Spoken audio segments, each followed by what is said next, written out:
سيادنا السلام عليكم. مرحبا بكم في قناة هواري تيفي وفي فيديو جديد من الفيديوهات اللي غادي نهضروا فيها كيف ما عودناكم على موضوع من المواضيع اللي تسهم السلامة ديالنا والصحة ديالنا وحياتنا عموما. في هذا الفيديو هذا اختاريت نهضر لكم على واحد الحالة اللي شائعة وممكن انها تؤدي لفقدان الحياة البشرية في واحد الوقت اللي هو وجيز، وبلا ما نحسوا ان الشخص اللي انفصل لنا راه عنده هذه الحاله الخطيره وتيتوفى ببطء وهدوء، لدرجه ان المتخصصين تيسميو هذه الحاله هذه بالقاتل الصامت. بغيتو تعرفوا تفاصيل اكثر على هذا القاتل الصامت اللي ممكن يقتل ناس بدون ما نحسوا انهم تيتوفاو قدامنا؟ خليكم معنا حتى لتالي الفيديو، وكيف العاده تابوناو في قناه هواري تيفي وفعلوا الجرس باش يوصلكم الجديد، وتسجلوا ولا تابوناو في الصفحه الرسميه وفي الانستغرام اللي تيحملوا نفس الاسم هواري تيفي باش نحاولوا نتقاسموا مع بعضياتنا الجديد المفيد. دونك ندوزو لتفاصيل القاتل الصامت ونتلاقاو بعد الجينيريك.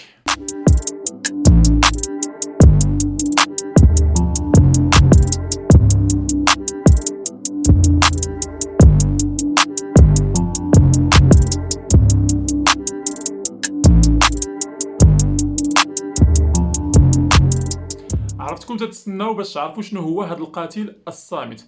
القاتل الصامت سيادنا هو النزيف الداخلي او ليموغاجي انترن، وهذا النزيف الداخلي يعتبر اخطر انواع الانزفه. علاش؟ لانه بكل بساطه يوقع داخل الجسد وما تنسيقوا الخبر حتى تيفوت الفوت.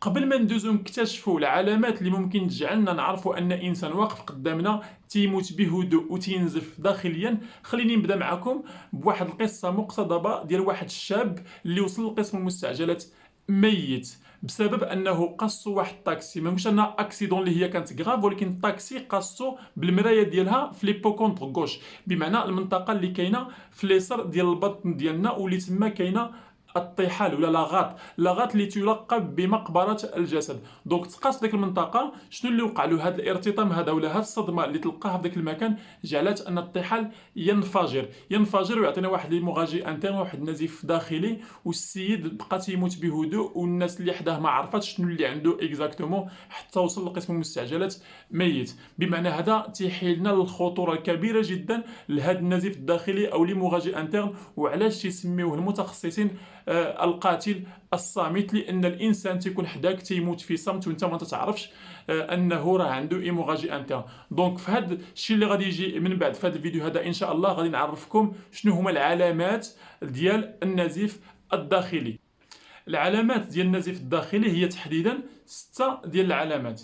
فمن بعد ما تتعرض الانسان لشي ضربه او سقطه او ارتطام او اي حادثه اصطدام بينه وبين شي حاجه اخرى، اول حاجه خاصني نشك فيها في هذه الحاله هذه هو النزيف الداخلي. والعلامه رقم 1 ديال النزيف الداخلي هو الغياب التدريجي عن الوعي. بمعنى ان ضحيه النزيف الداخلي ما تيغيبش عن الوعي ضربه واحده، وانما تيغيب تدريجيا، لان حتى الدم تيتفقد للداخل تدريجيا، وبالتالي فان وصول الدم محملا بالاكسجين للدماغ باش يؤدي الوظيفه ديالو تيوقع واحد الانخفاض فيه تدريجيا، وهذا الشيء تيجعل ان حتى فقدان الوعي تيكون ضربه حتى توصل لمرحله ديال الغياب الكلي عن الوعي. كيفاش انا كشخص عادي نعرف ان هذا الشخص اللي انفصل ليا عنده غياب تدريجي عن الوعي؟ اول حاجه خاصني نشك بعدا في النزيف الداخلي من جراء ديك الضربه او ديك الارتطام، ونبدا معاه واحد لانتيغوغاتوار، بمعنى واحد الكلام الحديث نسولو يجاوبني نهضر معاه. في البدايه تيكون تيتفاعل معك كاي شخص عادي ما عنده حتى شي مشكل داخلي.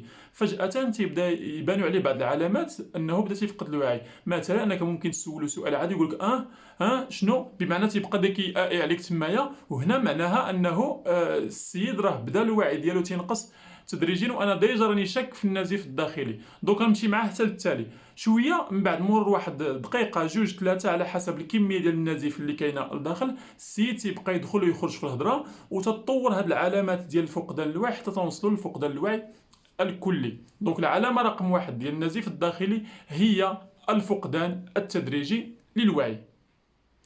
العلامه رقم 2 ديال النزيف الداخلي. العلامة رقم 2 ديال النزيف الداخلي هو الارتفاع التدريجي في معدل نبضات القلب، أو ما يسمى باللغة الفرنسية لا فريكونس كاردياك، واللي تتوصل في الحالة الطبيعية بالنسبة للإنسان بالغ ما بين 60 و 80 نبضة في الدقيقة. ولكن حنا هنايا أمام ضحية ديال نزيف داخلي. شنو تيوقع عنده لداخل؟ أنه القلب تيحاول ما أمكن يعوض داك النقص اللي طاري بسبب النزيف الداخلي، وتيحاول يسرع نبضات القلب باش ما يحرم حتى شي عضو في أعضاء الجسد من الدم ومن الأكسجين الضروري للحياة ديال هاد الأعضاء هذه وديال الجسد بصفة عامة. دونك هاد التسارع هذا تيعطينا هاد الارتفاع التدريجي في معدل نبضات القلب اللي ممكن يوصل ل 90، ممكن يوصل ل 100، ممكن يفوتها. وهنا تيبدا الخطر لا قدر الله مع الارتفاع اللي تيوصل ل 110 120 فما فوق، تيولي هنا الخطر ديال السكتة القلبية. دونك العلامة الثانية ديال النزيف الداخلي هي الارتفاع ديال نبضات القلب أو لا فريكونس كاردياك.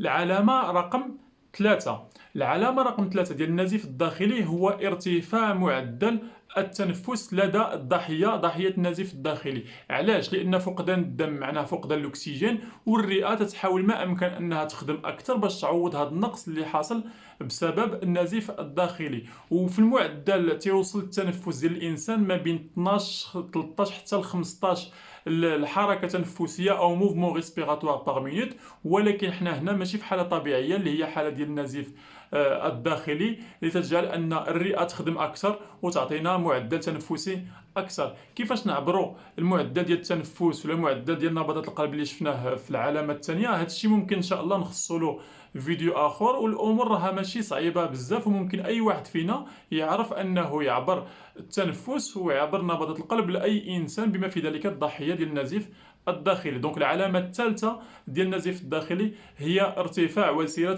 التنفس، لدرجه انه بعض المرات تيبقى الانسان الضحيه ممكن تسمع داك التنفس ديالو. دونك هذه علامه من علامات النزيف الداخلي، والعلامات كلها تتوقع بشكل اللي هو تدريجي. خليو هذه في بالكم لان النزيف الداخلي تيوقع تدريجيا، دونك حتى هذه العلامات هذه تتبان تدريجيا. العلامه رقم 4 ديال النزيف الداخلي، العلامه رقم 4 ديال النزيف الداخلي عندها علاقه بتغير اللون في واحد المنطقه من الجسد ديالنا. حنا مع الاسف ما يمكنناش نشوفوا هذا التغير ديال اللون في الجلد، وما يكونش نطبقوا واحد القاعده لانه الالوان ديالنا ولا اللون ديال البشره ديالنا تختلف.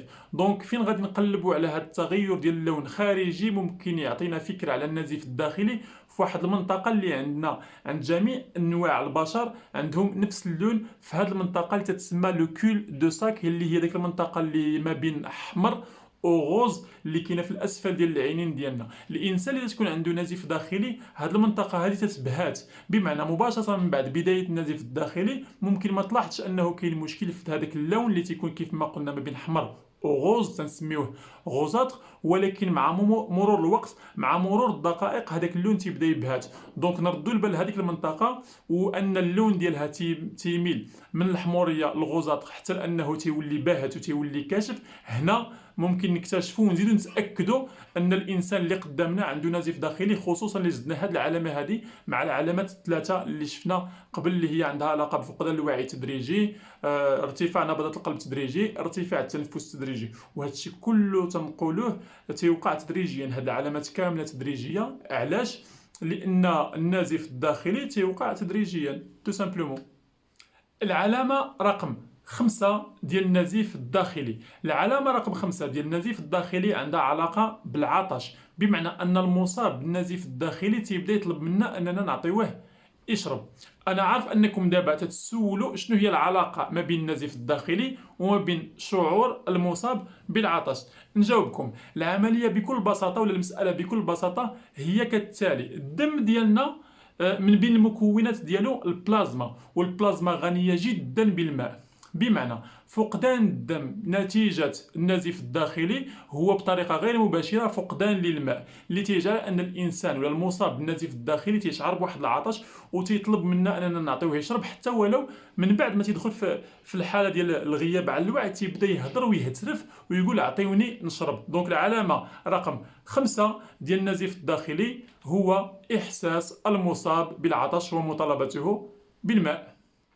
وصلنا دابا للعلامة السادسة ديال النزيف الداخلي واللي عندها علاقة بانخفاض معدل الضغط الدموي داخل جسد الانسان المصاب بنزيف داخلي. وهذه حاجه طبيعيه لانه تيفقد الدم ديالو اللي تيتواجد داخل هذه الاوعيه الدمويه، داخل الاورده ديالو. وسي نورمال كل ما الاورده الدمويه خواو من الدم اللي فيهم كل ما الضغط اللي فيهم تينقص. المشكل في هذه العلامه هذه انها تحتاج جهاز قياس الضغط الدموي او لو طونسيومتر اللي ما تيكونش دائما متوفر، واللي تيجعلنا اننا فقط نكتفيو بالعلامات الخمسه الاولى اللي ذكرناها، وهذيك العلامات كافيه باش اننا نتاكدوا باللي راه هاد الضحيه هذه عنده نزيف داخلي، خصوصا اللي كان تعرض قبل لواحد الضربه ولا واحد الارتطام ولا واحد السقطه اللي ادته الاصطدام. وهو هذا الاصطدام هذا تيجعلنا اننا نشكو دائما في النزيف الداخلي. دونك نعيد لكم هاد سته ديال العلامات. العلامه الاولى هي فقدان الوعي التدريجي، العلامه الثانيه هي ارتفاع نبضات القلب، العلامه الثالثه هي ارتفاع معدل التنفس، العلامه الرابعه هي اللون ديال لو كول دو ساك اللي تيتبدل من داك لاسبي روج ولا روجاتر ما بين روج وغوز تيبقى يبهات، العلامه الخامسه اللي هي الاحساس ديال المصاب بالعطش، والعلامه السادسه هي اللي هضرنا عليها ديال انخفاض معدل الضغط الدموي داخل الجسد ديال الضحيه اللي مصاب بنزيف داخلي. هكا تنكونوا درنا على سته ديال العلامات الاساسيه والرئيسيه ديال النزيف الداخلي، واللي مباشره من بعد ما تتعرض شي انسان لواحد الضربه او سقطه او ارتطام او اي حادثه خاصها تجعلنا اننا نشكو في النزيف الداخلي ونقلبوا على هذه العلامات هذه. وفاش نلقاوهم كاين شي امور اللي ممكن انها تدار، لان النزيف الداخلي صعيب انك تدخل فيه شي حاجه توقع داخليا، يعني صعيب انك دير واحد التدخل. ولكن كاين شي حويجات ان شاء الله ممكن نهضروا عليهم في فيديو لاحق اللي نهضروا فيه باذن الله على الانزيفه. دونك الفيديو ديال النزيف الداخلي سالا. شكرا لكم بزاف حيت بقيتوا حتى للتالي ديال الفيديو، ونتمنى المعلومات اللي كانت فيه كانت مفيده لكم.